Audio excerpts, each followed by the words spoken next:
Online mock test क्या ये जरूरी है? भाई ये इतने जरूरी कि अगर इसको नहीं करोगे ना तो आपका सिलेक्शन अधूरा रह जाएगा।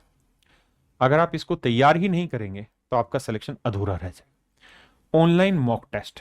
अब मेरे प्यारे बच्चों बात आती है कि ऑनलाइन मॉक टेस्ट कैसे किए जाए। देखिए मैं यहां आपको सलाह दूंगा एक, कि आपको ऑनलाइन मॉक टेस्ट तब करने चाहिए जब आपका एटलीस्ट 30% सिलेबस पूरा हो जाए। जैसे ही आपका 30% सिलेबस पूरा हो जाए आपको ऑनलाइन मॉक टेस्ट की तरफ बढ़ना चाहिए। कारण क्या है कि जितने आप मॉक टेस्ट दोगे उतना ही आपका स्कोर धीरे धीरे बढ़ने के चांसेस होंगे। दूसरी बात, केवल मॉक टेस्ट देने से स्कोर नहीं बढ़ेगा। एक बच्चा आया, 1 घंटे का उसने मॉक टेस्ट दिया, उसके बाद मस्ती काटने निकल गया, देखा मेरा ये स्कोर आ रहा है, ये रैंक आ रही, इससे स्कोर नहीं बढ़ेगा राजा।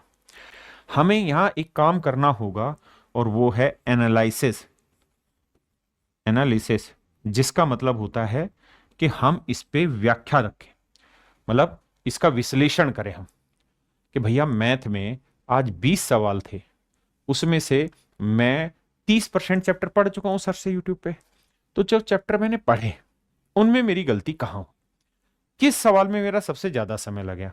अब मैं उठाऊंगा दोबारा से और क्या करूंगा कि जो यहां पे मैंने स्मार्ट नोट्स आपको कहे हैं जिस चैप्टर के, वो स्मार्ट नोट्स का पेज खोलूंगा और देखूंगा कि यार मेरा ये सवाल गलत क्यों हुआ, गलती हुई, याद नहीं रहा, भूल गया, इसको देखेंगे तुरंत की तुरंत। दूसरा, और अच्छे से डिटेल में पढ़ना पड़ा तो ये जो पूरे कंप्लीट क्लास नोट्स आपको हर क्लास के बाद मिलते हैं, इससे दोबारा से प्रैक्टिस करूंगा उस क्वेश्चन की, उस चैप्टर की दोबारा से उठाऊंगा जिसमें दिक्कत रहेगी।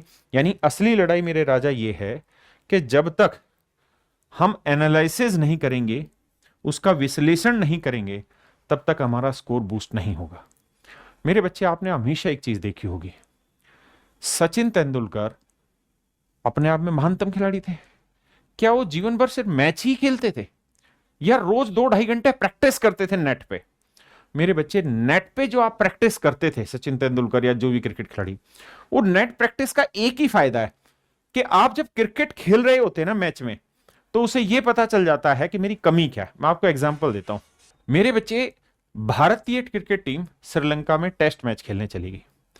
उन दिनों में श्रीलंका में जो पिच थी ना, वो बहुत स्लो पिच थी, और लसित मलिंगा ऐसा गेंदबाज है कि उसकी गेंद बहुत तेज आती है। आपको याद होगा कि लसित मलिंगा ऐसे करके बॉल फेंकता था, उसकी गेंद बहुत तेज आती थी, लेकिन पिच धीरे होती थी तो उसकी स्पीड को जज नहीं कर पाते थे वो।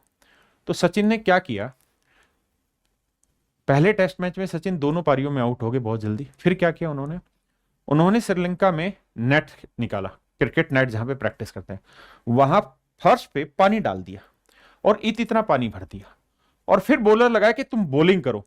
तो उससे क्या हुआ, सचिन को कमी पता चल गई कि यहां पिच धीमी है, तो बॉल आ रही है तेज लेकिन टप्पा खा के रुक जा रही। उन्होंने क्या किया, पानी डाल दिया अपने नेट पे। तो नेट पे जैसे ही पानी के अंदर बॉल आई, बॉल की स्पीड धीरे हो गई, बॉल धीरे हो गई तो उसको जजमेंट करना आ गया। मेरे प्यारे बच्चों, अगले ही मैच में सचिन तेंदुलकर ने सेंचुरी बना दी। क्यों? क्योंकि किसी भी चीज में कामयाबी का एक ही मूल मंत्र होता है, कमी ढूंढो, उसको सुधारो।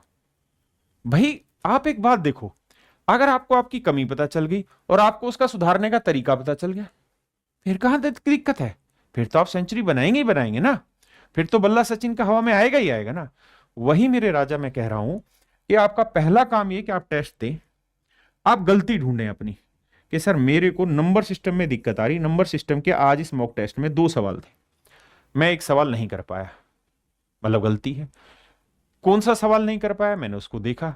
कौन सा कॉन्सेप्ट लगा जो मैं नहीं इस्तेमाल कर पाया, मैंने देखा। मैंने उसका विश्लेषण किया, विश्लेषण करके मैंने अपनी क्लास नोट्स निकाले, अपने कॉन्सेप्ट की वीडियो निकाली उसी की, उसको दोबारा चेक किया, समझा, सेट किया, अगले दिन वो गलती नहीं होगी। तो मेरे प्यारे बच्चों, ये होता है ऑनलाइन मॉक टेस्ट की कहानी। लेकिन ये 30% जब तक सिलेबस ना हो जाए तब तक नहीं करना चाहिए।